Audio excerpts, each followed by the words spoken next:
Alguns repositórios e projetos de Data Science costumam ser bem bagunçados. É comum você encontrar várias versões de modelos de Machine Learning treinados, mas sem nenhuma documentação que vincule quais hiperparâmetros foram utilizados para o treinamento desses modelos.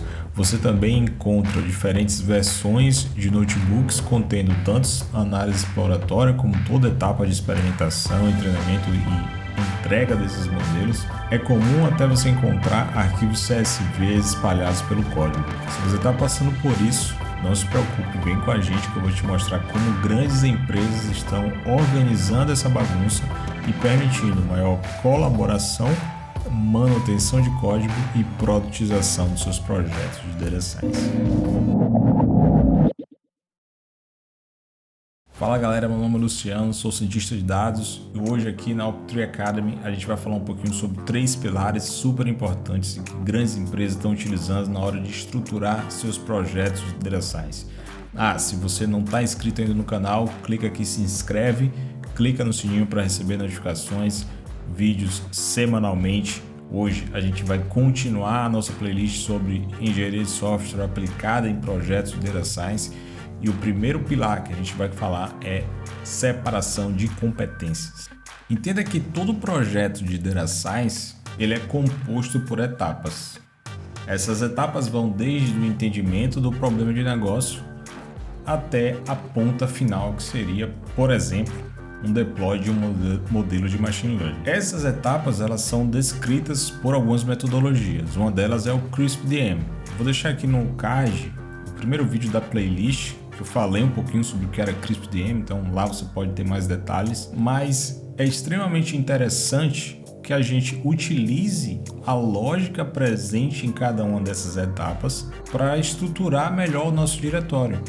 Se você vai estar na etapa de modelagem treinando modelos, pode ser que você opte por utilizar alguns scripts em Python ou utilizar notebooks para isso. Ou se você está na etapa de coleta de dados, muito provavelmente você vai precisar se conectar com o banco, então você vai precisar de credenciais para fazer esse processo. Então faz muito sentido que a gente tenha uma estrutura minimamente organizada de repositório para que não só eu consiga me entender nesse projeto, mas também outros colaboradores. Então não faça sentido apenas para mim, mas também para o meu eu do futuro e também para outros colegas de trabalho. Vamos ver na prática como a gente cria uma estrutura que faz sentido, mas aplicada ao case que a gente vai estar trabalhando nessa playlist. Antes da gente entrar de fato no tópico de separação de competências na prática, eu vou mostrar um pouco sobre como a gente vai estar estruturado não só nesse vídeo, mas nos próximos vídeos que tiverem essa parte mais prática de código e tudo mais, como que a gente vai fazer a disponibilização para você que está acompanhando a playlist. Primeira coisa é que a gente tem um repositório no GitHub da Optree Academy, e aí você pode acessar no primeiro link fixado aqui nos comentários o link desse repositório. Lá você vai encontrar uma branch desse repositório para cada vídeo que está sendo disponibilizado. Então, se você quiser ter acesso ao vídeo 7, ao vídeo 8, se no momento que eu estou disponibilizando esse vídeo a branch já estiver disponível, você já pode entrar lá e ver o código e ver tudo que já vai acontecer em vídeos futuros. Por que a gente fez isso? Porque facilita de você acompanhar cada vídeo. Então, se você quer seguir certinho com cada vídeo, você simplesmente vai entrar na branch específica daquele vídeo e vai ter o código específico daquele vídeo. Além disso, a gente tem uma branch chamada Live Demo. Essa branch ela contém o código que vai ser desenvolvido durante as aulas. Então, se eu adiciono um comentário, se eu adiciono alguma coisa que não estava no código que a gente faz para teste, para saber que tudo está funcionando direitinho, você vai ter acesso a tudo isso na branch Live Demo. E além disso, a gente tem a branch principal, que ela vai ser um acumulativo de cada vídeo. Então, se você estiver vendo esse vídeo e a playlist ela já finalizou, provavelmente a main já vai conter todo o código da playlist. Vamos agora entender como a gente faz essa separação de competência dentro do nosso projeto. Eu fiz uma colinha aqui com base no que a gente vai desenvolver nos próximos vídeos. O que é que faz sentido para o meu projeto ter de diretórios para que a gente possa separar a competência de cada parte do código no seu específico diretório. Bom, a gente vai ter uma pastinha chamada Data, né? E aí aqui vai ter todo o dado, tanto ele cru quanto ele pré-processado, de acordo com como eu preciso consumir esse dado para algum modelo, por exemplo.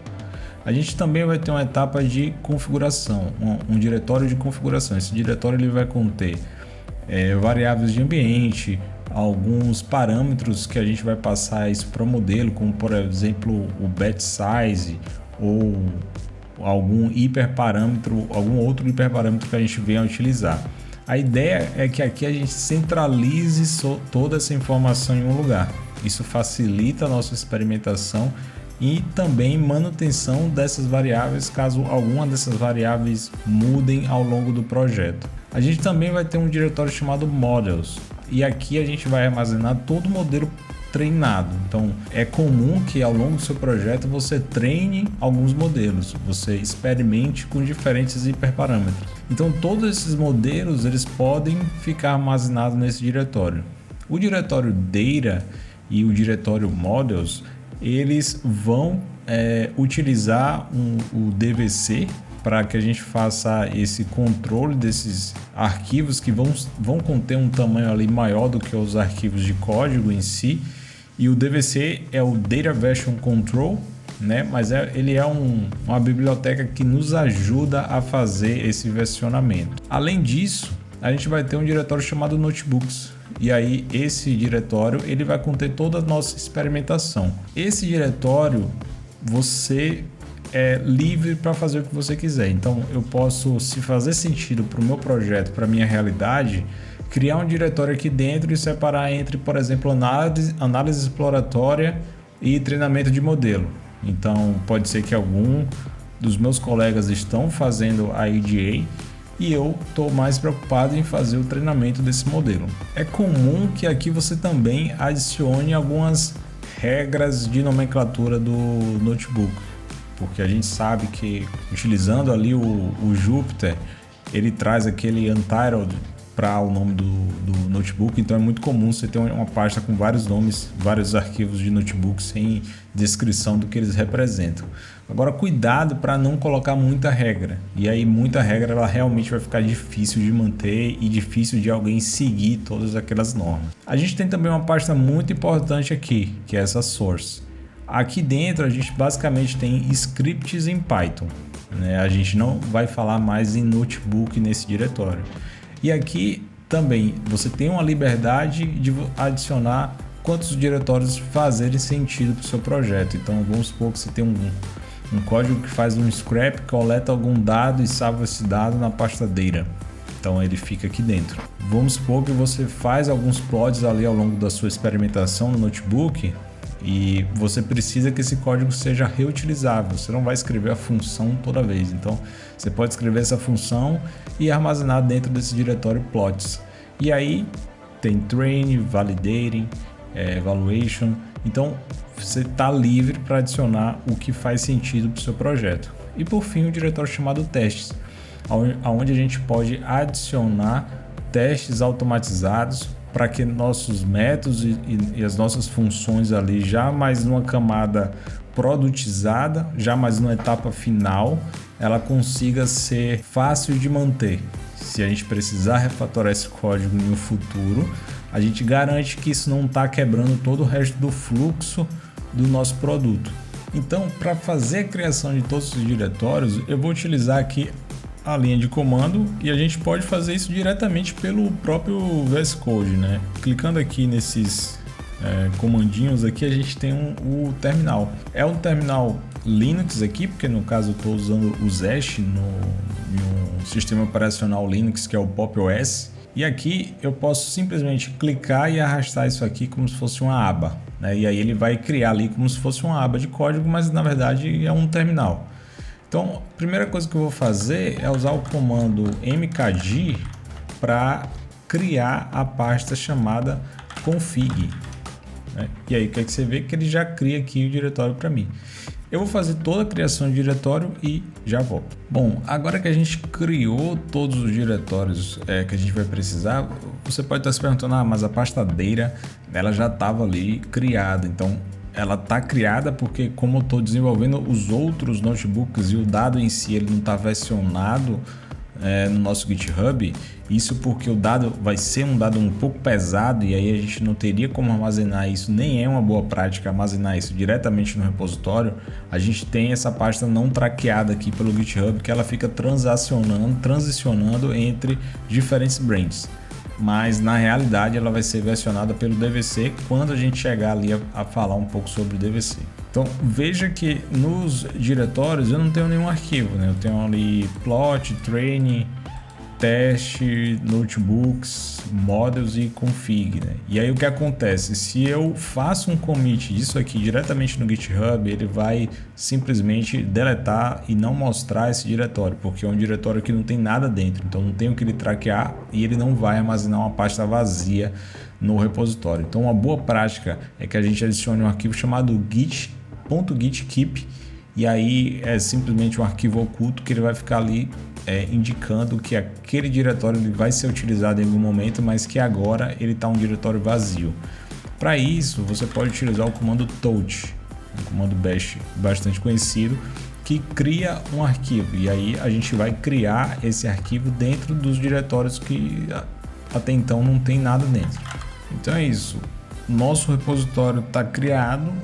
Está separado ali em cada diretório que faz sentido, cada diretório contém uma lógica específica, a gente sabe o que vai encontrar em cada um desses diretórios e todos eles estão com esse arquivo .gitkeep dentro, porque quando a gente fizer o commit disso e enviar para o GitHub vai conseguir salvar cada um dos diretórios e não vai excluir esse diretório do repositório.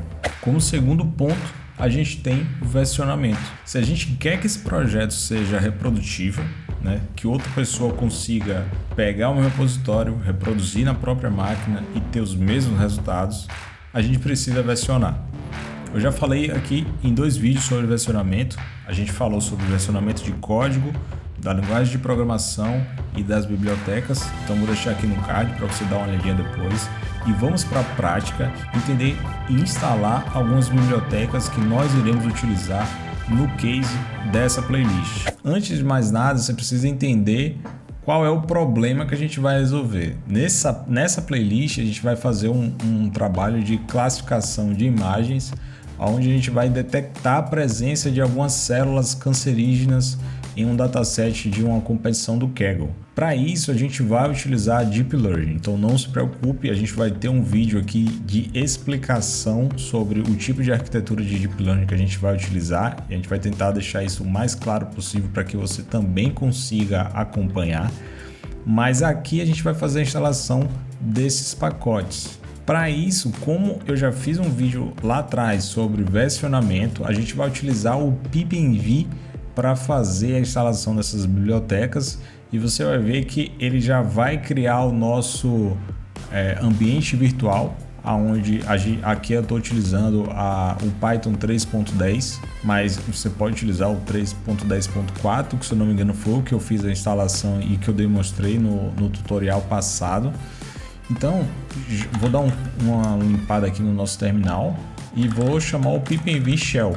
Para quê? Para que ele já crie o nosso ambiente virtual. Então, boa, ele criou e ele já ativa isso para a gente. Então, eu estou chamando essa parte aqui de Data Science Software e é o nome que ele utilizou para criar esse ambiente virtual. Então, aqui a gente vai fazer o pipenv e começar a instalação.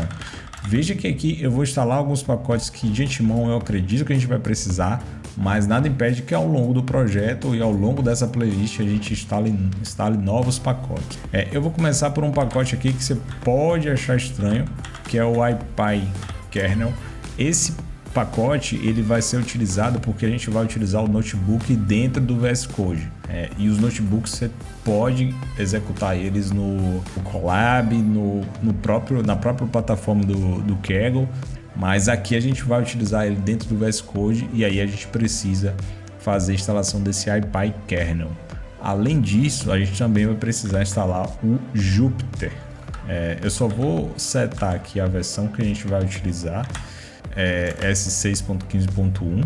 E aqui o legal de você setar a versão é porque você garante que todo o seu projeto está funcionando nessas versões. Se a qualquer momento um outro colega de trabalho pega esse projeto e precise rodar na máquina, se você não seta a versão, quando ele instalar esses pacotes, ele vai trazer todas as novas atualizações desses pacotes.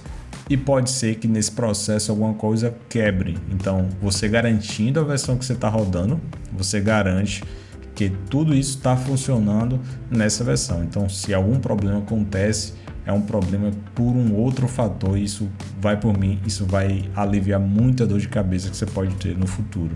Bom, dito isso, eu vou acelerar o vídeo aqui, vou fazer a instalação das bibliotecas, mas não se preocupe, você vai ter acesso ao pip file que ele vai gerar aqui, que tem todas as versões de todos os pacotes. Então é só você pegar o pip file, copiar para o seu diretório e dar um pipenv install, e aí o que ele vai fazer? Vai instalar todas as bibliotecas que estão nesse pip file com a versão que a gente setou aqui.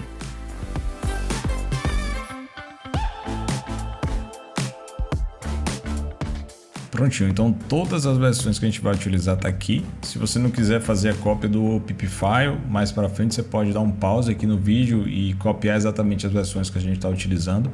Veja que aqui é uma versão inicial, então provavelmente mais para frente a gente pode instalar algumas bibliotecas a mais.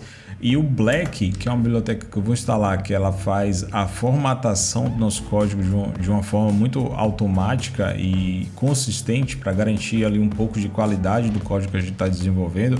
Eu não vou setar a versão, até porque ela não entra ali muito em utilização com o resto dos pacotes que são utilizados para desenvolver, utilizados para treinar modelos e tudo mais. Ele só faz a parte de formatação, então você meio que independe ali a versão que você está utilizando. Então eu vou utilizar o Black normal e vou dar Enter, ele vai fazer a instalação para a gente. Então pronto, aqui ele já fez a instalação. Aqui foi bastante rápido, mas provavelmente ele vai demorar um pouquinho porque tem umas bibliotecas bem pesadas aqui, como por exemplo o Torch Vision e o PyTorch Lightning. Mas aqui, como eu já tinha o environment já pronto, né, eu já venho trabalhando nesse projeto há um tempo, ele puxa do environment e já vê que isso já está instalado, então ele não tem um processo de reinstalar ali a biblioteca. E por último, mas não menos importante, nós temos documentação.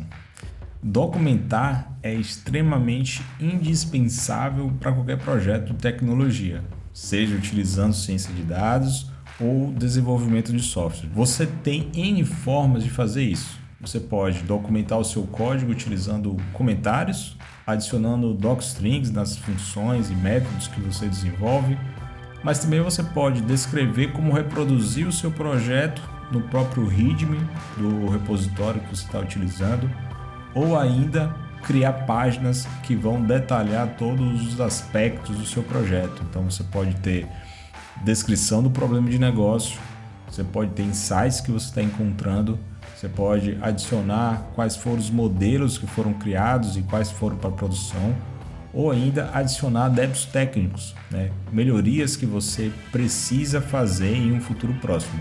Tendo tudo isso documentado, o seu eu do futuro e também outros colaboradores que venham contribuir com o seu projeto vão te agradecer. Aqui a gente vai utilizar o GitHub Pages junto com a biblioteca mkdocs do Python para criar uma página online gratuita que vai descrever todo o nosso projeto e deixar isso disponível para que qualquer pessoa possa utilizar não só durante a nossa playlist, mas também como um workflow para criar um portfólio online de forma fácil, simples e gratuita. Então vamos para o código entender como a gente cria essa documentação na prática. Bom, e agora por último a gente vai fazer a instalação do mkdocs, né, o que vai permitir que a gente crie uma documentação e disponibilize isso pelo GitHub Pages. Então a gente vai fazer a instalação aqui utilizando o pipenv, como a gente já vem fazendo, e a gente vai instalar o mkdocs material na versão 8.3.0.9. é a versão que a gente está utilizando. Eu acredito que hoje é a versão mais recente da biblioteca. Ele não...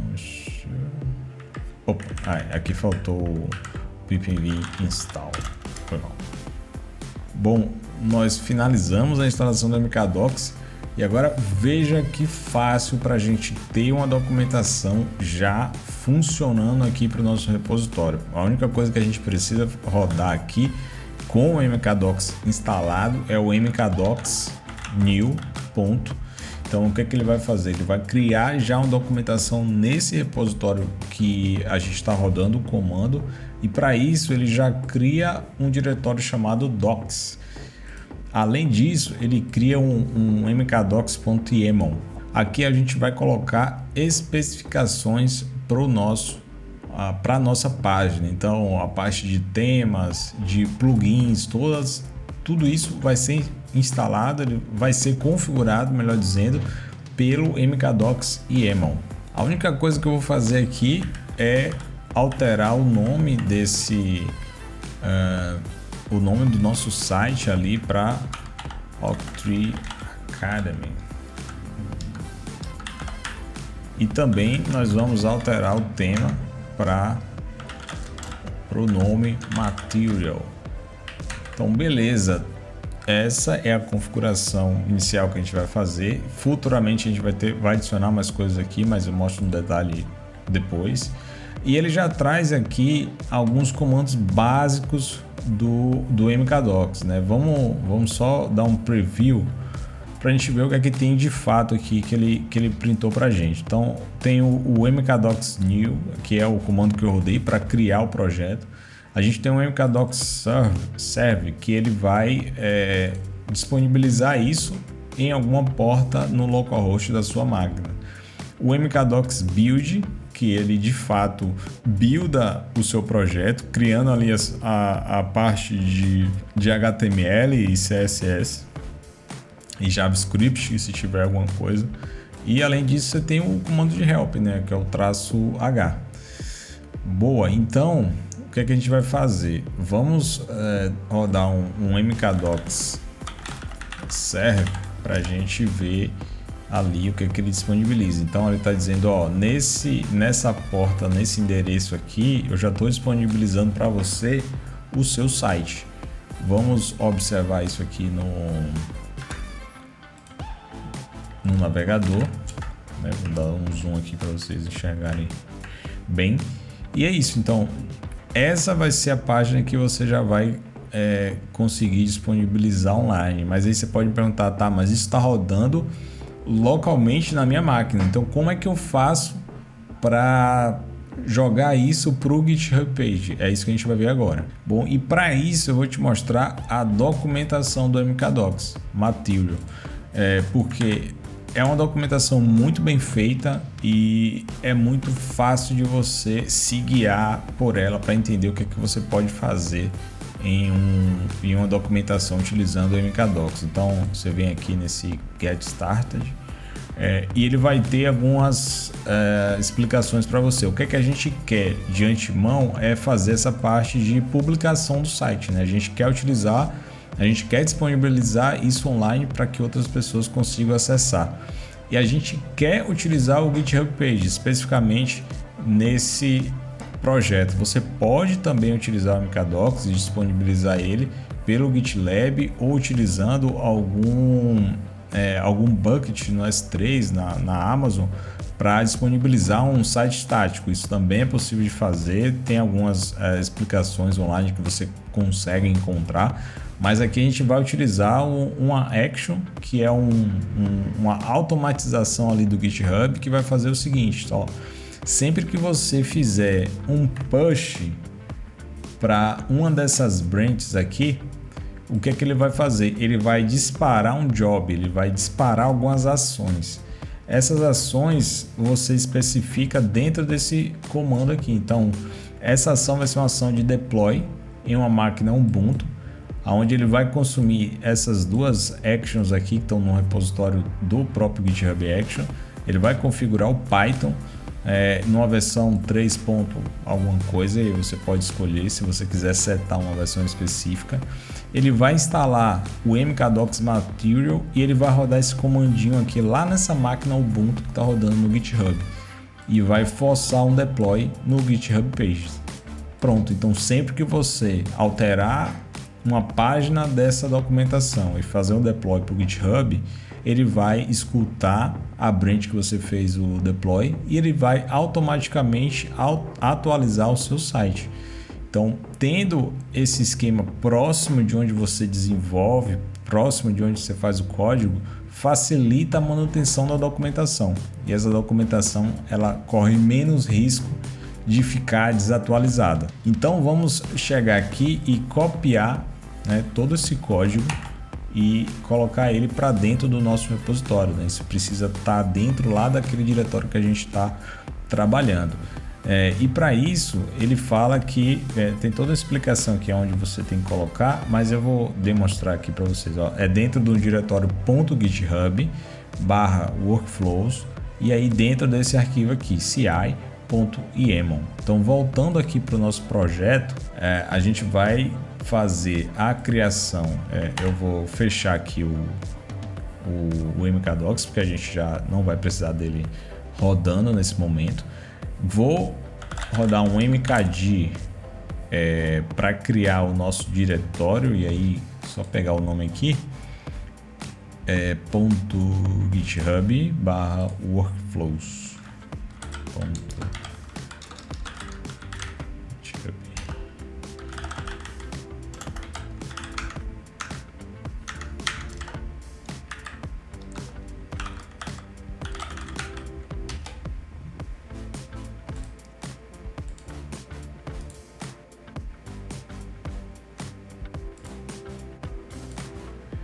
Então pronto, eu estou com os dois diretórios aqui pronto. O que é que a gente precisa criar agora é o arquivo .ci.yaml, né? Touch. E aí dentro dessa pasta que eu criei, dessas duas pastas que eu criei, eu vou colocar o ci.yaml. Se a gente vem aqui, ele já aparece para a gente e tudo que a gente vai fazer é colar esse pipeline aqui de CI que a gente especificou e copiou lá do nosso amigo da documentação ali do mkdocs. Então, feito isso, a única coisa que a gente vai alterar é as branches que a gente quer que ele escute. Eu vou deixar a branch main, porque é uma branch que a gente vai utilizar também. Então, todo deploy que aconteça lá, eu quero que ele continue atualizando a documentação. Mas também eu vou colocar a branch que a gente está utilizando durante durante os vídeos que a gente está codando aqui. Então vou botar aqui live demo, que é a branch que a gente está hoje, né? E vou deixar simplesmente o resto do mesmo jeito que ele mandou para a gente. A gente vai fazer algumas alterações aqui futuramente, mas por hora isso aqui é suficiente para ele disparar o CI, disparar essa action lá no nosso repositório no GitHub. Temos todas as alterações feitas, tudo que a gente precisa.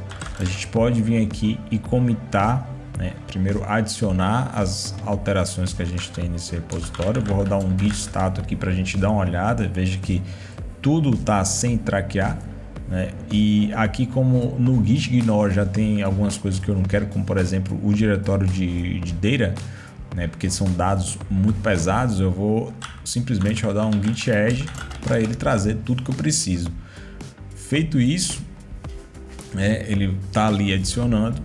Eu cancelei aqui porque eu vi que a pasta data, na realidade ela está inclusa não está no git ignore, ela está no git ignore de outra branch que a gente tá mexendo. Então, inclusive o git ignore não está nem criado, né? Eu vou criar aqui o .git ignore e vou adicionar aqui o diretório de data, né? Eu não quero que ele traqueie nada que está aqui dentro. Então, beleza, ele já mudou de cor ali. Eu vou voltar aqui, vou dar uma limpada, vou dar um git status para ver o que ele já adicionou. Tá, então agora de fato ele não está utilizando ali o diretório data. Então, boa, vou dar um git add, massa, ele adicionou tudo, agora sim. E aí a gente vai fazer o git commit, -m, e eu vou colocar aqui uma mensagem dizendo que initial config, a primeira estrutura do repositório com algumas bibliotecas já versionadas e documentação, e vou dar um enter. Então, boa, a gente já tem tudo isso. Próximo passo, git push. Como a branch ela não existe, então ele vai mandar rodar aquele comando do set upstream. A gente já sabe que a gente pode fazer um git push -u origin e nome da branch, live demo. Então isso aqui já vai ser suficiente. Boa, ele criou isso lá no repositório, então vamos dar uma olhadinha lá como é que tá no nosso repositório. Bom, aqui eu já estou no nosso repositório, e veja que agora a gente tem 5 branches diferentes. E a gente tem a live demo, que é a branch que a gente está desenvolvendo. Tem todas as modificações que a gente fez, inclusive tem o readme aqui com algumas anotações que a gente colocou, mas a gente vai formatar o readme propriamente da forma como ele merece. Mas o legal é que o nosso commit foi feito e provavelmente ele disparou a action também de deploy do nosso GitHub page, da nossa página, da nossa documentação online. Eu só fiz a alteração aqui de volta para minha conta porque eu estava sem estar logado. Então beleza, eu entrei aqui, loguei. Agora sim a gente está na live demo e veja que o commit que eu fiz disparou a action de deploy da nossa página. Então aqui tem um deploy que eu fiz há 3 minutos atrás, que foi esse. Então ele criou a página e disponibilizou. Então se eu entro aqui, veja que tem lá a nossa página e ela está online, ela está disponível para quem quiser poder utilizar e entrar e ver o que está sendo feito no projeto. A gente vai ao longo do tempo configurar isso aqui, deixar tudo bonitinho, deixar com todos a explicação do projeto, explicação de modelos que a gente está utilizando, vai ficar tudo aqui descrito. E a única configuração que você precisa fazer no repositório para que ele consiga disponibilizar isso, você precisa vir aqui no settings, né, em configurações, e aqui embaixo vai ter pages. A única coisa que você vai fazer é alterar isso aqui para o GitHub Pages. Provavelmente ele vai estar apontando para main ou para alguma outra. Aí você muda isso aqui para GitHub Pages, salva, né, aqui como root e já vai funcionar. Quando você fizer o deploy, ele já vai rodar isso e disparar a action que sobe a nossa página online. Bom, então para o vídeo de hoje era isso. Eu espero que você tenha gostado. Se você gostou, se você curtiu o conteúdo até aqui, tá com a gente aí até o final, deixa o seu like, deixa o seu comentário, compartilhe esse vídeo com amigos se você acha que vai ser útil para ele de alguma forma. E nos vemos no próximo vídeo, e aí a gente vai falar um pouquinho sobre redes neurais, vai falar um pouquinho sobre o projeto que a gente vai estar desenvolvendo, enfim, a gente vai entrar um pouco nos conceitos e tópicos relacionados à Data Science. Até a próxima!